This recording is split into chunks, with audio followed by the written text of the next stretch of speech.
శ్రీ వెంకటేశ్వర వైద్య విజ్ఞాన సంస్థ స్విమ్స్కు Sri Padmavathi OPD block auditorium నందు జాతీయ వైద్యుల దినోత్సవంను ఘనంగా నిర్వహించారు.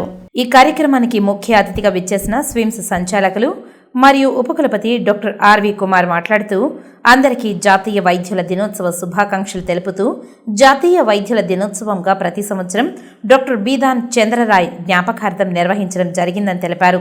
సమాజానికి వైద్యులు మరియు వైద్య నిపుణుల సేవలను గౌరవించడం మరియు గుర్తించడం కోసం జాతీయ వైద్యుల దినోత్సవాన్ని జరుపుకుంటారని తెలిపారు. ఈ సంవత్సరం theme healing hands caring hands అని తెలిపారు.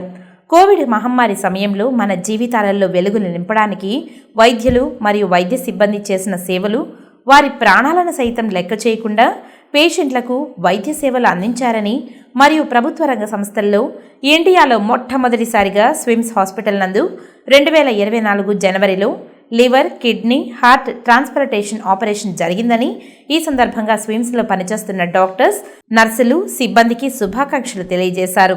స్విమ్స్ డీన్ డాక్టర్ అల్లాడి మోహన్ మాట్లాడుతూ మన స్విమ్స్ నందు జాతీయ వైద్య దినోత్సవం జరుపుకోవడం సంతోషదాయకమని తెలిపారు. Nephrology senior professor doctor Shivakumar మాట్లాడుతూ పశ్చిమ బెంగాల్ 2వ సీఎం బీదాన్ చంద్రరాయ్ ఒక ప్రముఖ వైద్యుడని, సీఎంగా వైద్య రంగంలో ఆయన చేసిన సేవలకు గౌరవ సూచికంగా బీదాన్ పుట్టినరోజైన జూలై 1న భారత ప్రభుత్వం జాతీయ వైద్యుల దినోత్సవంగా 1991లో ప్రకటించిందని తెలిపారు. అప్పటి నుండి మన దేశంలో ప్రతి ఏడాది జూలై 1న నేషనల్ డాక్టర్స్ డేగా జరుపుకుంటామని తెలిపారు.